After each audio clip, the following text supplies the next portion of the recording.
गौ माता के जीवन की रक्षा के प्रति, पशुपालकों के हितों के प्रति आकर्षित करना चाहता हूं। आपने मुझे बोलने का समय दिया, इसके लिए आपका बहुत बहुत धन्यवाद। महोदय, लंपी वायरस से गायों की लगातार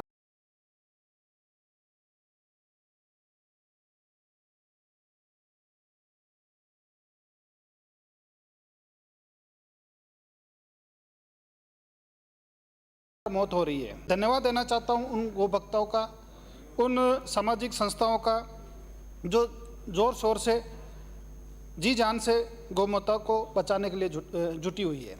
माननीय सभापति महोदय, गौ माता की मेरे से दुर्दशा देखी नहीं गई, और एक गौ माता को कल मैं विधानसभा लेकर आया था।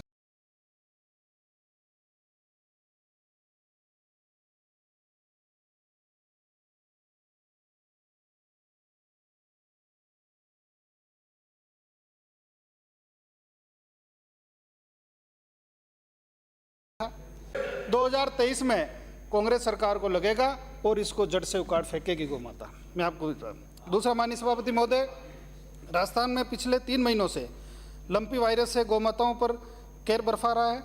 उस जानलेवा वायरस से अब तक 1 लाख से ज़्यादा गौ माताओं की दुखद मृत्यु हो चुकी है। साथ ही 10 लाख से ज़्यादा संक्रमित गौ माताएँ हैं। सरकार द्वारा अब तक किए गए प्रयासों में से ना तो गंभीरता दिखती है और नई संवेदनशीलता दिखती है। माननीय सभापति महोदय, हमारे प्रत्येक विधायक ने 10-10 लाख रुपए इस बीमारी के लिए दिए, लेकिन समय रहते अगर प्रशासन और सरकार चेतती, वो पैसे सही जगह काम में आते तो इस बीमारी पर अंकुश लगता। लेकिन बड़े दुख के साथ कहना पड़ रहा है कि आज भी वो पैसा सीएम रिलीफ फंड में पड़ा है, वो पैसा ये रिलीज नहीं कर रहे, दवाइयाँ नहीं खरीद रही है, इससे ये जो बीमारी है महामारी का रूप ले रही है। माननीय सभापति महोदय, सरकार से मेरी कुछ मांग है। पूरे प्रदेश का सर्वे कराकर सरकार तुरंत प्रति पशु मुआवजा जारी करे।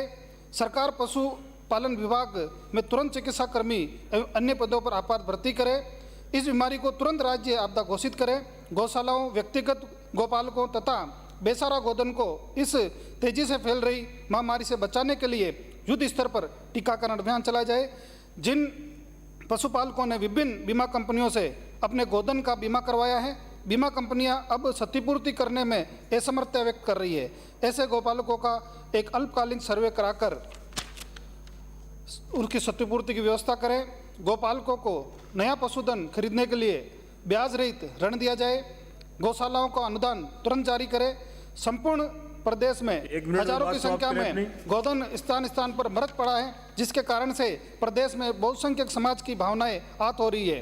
वहीं किसी महामारी के फैलने की आशंका भी प्रबल हो रही है। अतः सरकार से मेरा निवेदन है कि अविलंब मृत गोधन के शवों को पूर्णतः वैज्ञानिक तरीके से धार्मिक रीति रिवाज के साथ निस्तारण करने की व्यवस्था करें। माननीय सभापति महोदय, संविधान का आर्टिकल 296 के अंतर्गत बनी 7वीं अनुसूची में वर्णित द्वितीय सूची की राज्य सूची की एंट्री 15 में राज्य सरकार का दायित्व है कि वे राज्य के पशुधन गोधन से संबंधित बीमारियों की रोकथाम एवं संरक्षण का कार्य करेगी। मगर अब सरकार अपने संवैधानिक दायित्वों से पीछे भाग रही है और गौमाता के जीवन को बचाने के लिए कोई सकारात्मक कार्य नहीं कर रही है। मेरी सरकार से मांग है कि राज्य सरकार उस विषय पर संवेदनशीलता के साथ अपने नैतिक एवं संवैधानिक दायित्व का निर्वाह करे और गौमाता के प्रति अपने संवेदनशील होकर उनको बचाने का प्रयास करे। जय हिंद, जय पुष्कराज। श्री आलोक बेनीवाल, श्री राम।